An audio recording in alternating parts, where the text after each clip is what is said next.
Fala pessoal, sejam bem-vindos, começando mais um vídeo com muitas informações importantes. Mas antes, eu peço para que você se inscreva no canal, deixe o seu like e compartilhe o vídeo com o máximo de pessoas. Giro na tela e notícias a seguir.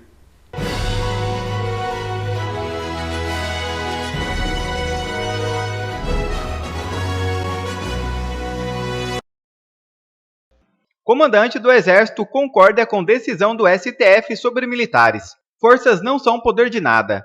O comandante do Exército, General Tomás Paiva, expressou concordância com a decisão do Supremo Tribunal Federal, que formou maioria para declarar que a Constituição não previu uma intervenção militar constitucional. A visão de Paiva é que não há dúvidas sobre o entendimento que o STF adota sobre o assunto, reforçando que a Constituição está consolidada e não conhece um poder moderador no Brasil. Ele enfatiza que o Exército Brasileiro não questiona essa interpretação e que fortalece o texto constitucional, delineando claramente o que as Forças Armadas podem e não podem fazer. O artigo 142 da Constituição, que define as Forças Armadas como instituições nacionais permanentes sob a autoridade do Presidente da República, não permite, segundo o ministro Luiz Fux, relator do julgamento, uma interpretação que justifique o uso das Forças Armadas em conflitos entre poderes, rejeitando qualquer discurso que sugeria uma ruptura democrática. Fux também destaca que a Constituição estabelece o princípio da separação dos poderes, sem atribuir às Forças Armadas o papel de moderador entre eles. Agora, né, então o STF dá esta resposta aí com 7-0, formando maioria para essa interpretação do artigo 142, que, diga-se de passagem, nunca foi na prática, né, colocado em prática. Era uma intenção do legislador lá de 88, e agora, então, o STF dá essa resposta dizendo que as Forças Armadas, então, não são um poder moderador. Boa noite, Paula, querida Ana, meu irmão Augusto, boa noite, Piotr, boa noite para você que começa a semana conosco. Piotr fez aqui uma explanação bastante técnica e ampla. Eu queria pegar um ponto, justamente esse que você traz, Paula. 2020 foi apresentada essa ação pelo PDT. Nós estamos em 2024, por que agora? Por que colocar em julgamento agora? E, antes de mais nada, poder moderador existia na Constituição de 1824 em benefício de Dom Pedro. Era a Constituição imperial. Ponto.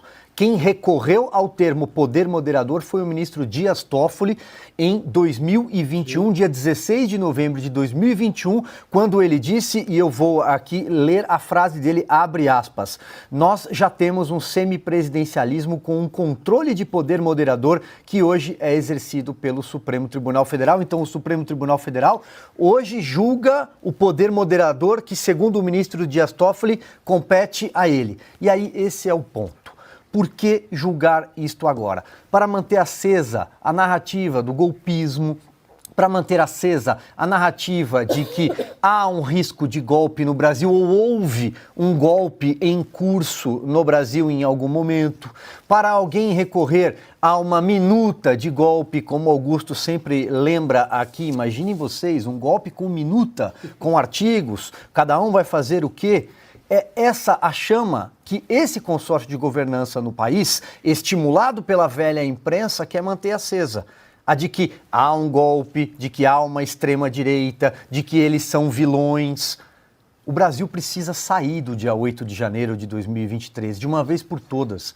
Essa data precisa terminar. Esses inquéritos perpétuos abertos no Supremo Tribunal Federal precisam ser encerrados para o bem do Brasil, para a retomada da normalidade institucional da Praça dos Três Poderes. E aqui nós sempre repisamos que nós queremos que a Praça dos Três Poderes permaneça intacta. Ninguém aqui quer fechar poder algum.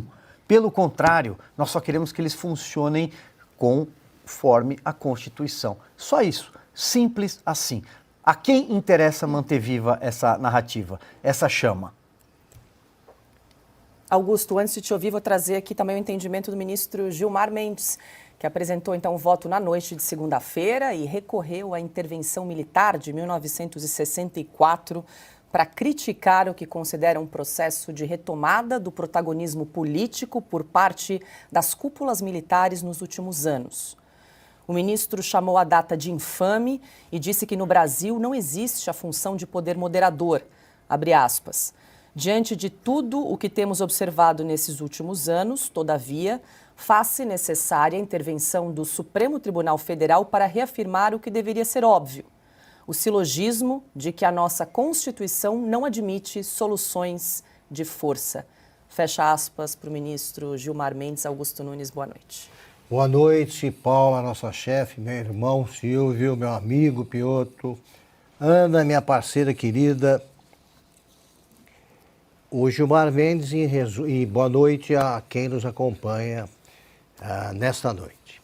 O Gilmar Mendes disse que não existe poder moderador, mas o Supremo é o poder moderador, é isso que ele está dizendo. Quer dizer, o Exército não pode interferir, né, não pode assumir o poder que seria superior ao dos demais poderes em garantir a lei e a ordem. Eles garantem a desordem e a insegurança jurídica com decisões sucessivas estimuladas pelos partidos. Os partidos perdem uma coisa com uma discussão qualquer, batem na porta do Supremo. Sempre. Agora é o PDT. Então tá. Vamos lá. Um dos grandes avanços da democracia brasileira foi o fim do chamado Partido Verde Oliva. O Exército participou da vida brasileira, nem sempre de maneira animadora, né? O Exército ele entrou em confusões aí que pioraram o país com muita frequência. Os 2 primeiros presidentes da República eram militares, né? Deodoro e Floriano. Isso acontece em países sem partidos, como é o Brasil. O Hermes da Fonseca, 1910. O tenentismo agitou o Brasil nos anos 1920 e gerou um grupo enorme de militares que, se valendo daquela maluquice lá da existência do anfíbio, que era um militar que podia ocupar comando de tropa e depois cargo político, eles fizeram uma tremenda confusão que só acabaria por decisão de um militar, o general Castelo Branco, que no primeiro governo do ciclo dos generais iniciado em 64 acabou com isso. Mas antes disso, vamos lá. Tenentismo e tal. Aí vem Revolução de 30. A Revolução de 30 foi o começo da ascensão dos tenentes. Gente que interferiu na vida brasileira pelos anos seguintes, essa gente surgiu lá. Vamos lá, Juarez Távora, Cordeiro de Farias, Juracy Magalhães, Eduardo Gomes, Eurico Dutra, Góes Monteiro. Esses nomes perpassam a história brasileira até 1964, quando vários deles foram ministros, né, do primeiro governo militar. Mas antes disso, olha, em 1945, na redemocratização, o general Dutra disputou a eleição presidencial contra o brigadeiro Eduardo Gomes. Em 50, o Getúlio venceu o brigadeiro Eduardo Gomes. Em 55, o Juscelino venceu o general Juarez Távora, o marechal. Em 60, o Jânio venceu o general Lott. E em 1964, os militares assumiram de vez. Por que havia sempre um militar disputando? Porque o Partido Verde Oliva lançava. Eles eram candidatos porque eles já tinham tido participação na vida política, para o bem e para o mal. O fim do anfíbio, né, o Chito vai para a reserva, então. Não pode ter o comando de tropa e governar Pernambuco como Cordeiro de Farias. Foi chefiar parte da FEB, volta, vira governador civil. Acabou essa confusão e os caras estão querendo meter o Exército no meio, quando o papel do Exército é garantir a lei e a ordem. Esse artigo é confuso. Qualquer poder tem se todos chamarem ao mesmo tempo. O Exército, das democracias normais, ele cuida da lei e da ordem mas ele não interfere diretamente em decisões, porque não é o papel do Exército. Não é. O papel do Exército, eu acho que precisa ser rediscutido, mas ele fica fora da política. Por ingenuidade, talvez, muitos militantes do 8 de janeiro esperavam a intervenção do Exército. Mas ali, como disse o nosso entrevistado ontem, havia de tudo. Havia de tudo, não havia só quem queria o golpe militar, não. Na democracia normal, você nem pede a entrada do Exército. Imagina se um general americano vai se meter numa confusão dessas. Eu me lembro que durante a Guerra do Vietnã, um deles, eu não lembro agora quem foi, tinha tido um cargo de comando no Vietnã. Ele chegou na Casa Branca, numa crise com alguém, e falou: eu estou aqui. Então os americanos receberam com uma gargalhada, que não tem nada a ver, não tem nada a ver. O que precisa acabar é o poder moderador, entre aspas, exercido pelo Supremo. O Silvio lembrou muito bem, o Toffoli foi explícito. Estamos exercendo o poder moderador. O que significa? Como já lembraram meus parceiros aqui, é o poder que está na Constituição mais um, como era o caso do imperador. Mas ele era imperador. No império manda o imperador. Né? No reino manda o rei. Aí não se discute uma monarquia. No caso, esse poder moderador do Supremo é ilegítimo, fator de insegurança, pretexto para a invasão de territórios pertencentes a outros poderes, e não tem nada o Supremo de ficar decidindo além das atribuições constitucionais, porque não foram eleitos por ninguém, não representam ninguém, foram indicados pelo presidente da República. É anormal isso aí, ainda bem que o Exército está afastado da política. Porque haveria certamente, se isso acontecesse antes, a intervenção militar. E não precisa disso. Agora, o que não dá é o Supremo Tribunal Federal agir como se fosse um tremendo exército paisano, vestido de toga. Parece que eles têm tropa, só usam a Polícia Federal. No dia em que houver um impasse, aí o Supremo vai descobrir que não tem poder militar, para sustentar tantas decisões ilegais. Como está no artigo 2º da Constituição, que tem remédio para tudo isso. E diz claramente aqui, é impossível existir um poder moderador, inclusive do Supremo, como arrogou para si ou para a instituição o ministro Toffoli, que foi desmentido ipsis literis pela declaração do ministro Gilmar Mendes, embora o Gilmar Mendes diga que o Supremo tem que fazer certas coisas que também não estão na Constituição. Olha o artigo 2º.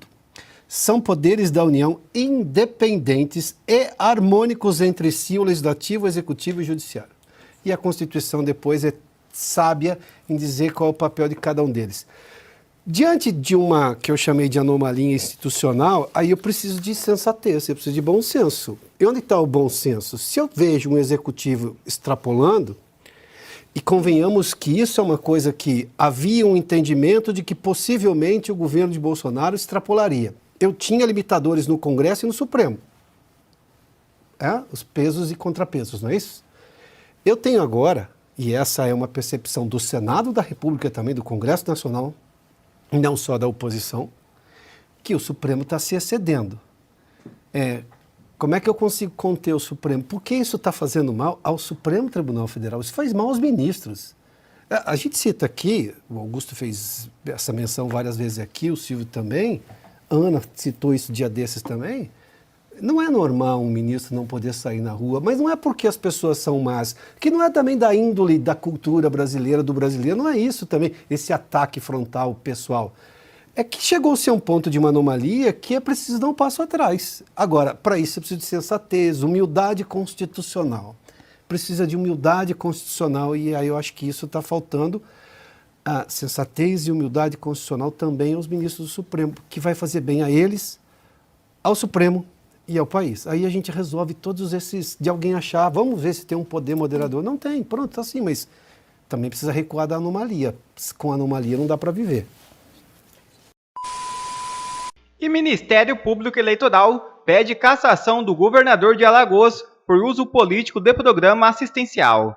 O Ministério Público Eleitoral está pedindo a cassação do governador de Alagoas, Paulo Dantas, e de seu vice, Ronaldo Lessa, sobre acusações de abuso de poder político e econômico. O cerne da questão envolve o Pacto contra a Fome, um programa que, segundo as alegações, foi utilizado para distribuir cestas básicas de forma a influenciar eleitores antes das eleições de 2022. A iniciativa legal partiu do senador Rodrigo Cunha, figura de oposição ao grupo político de Dantas, e do conhecido Renan Calheiros.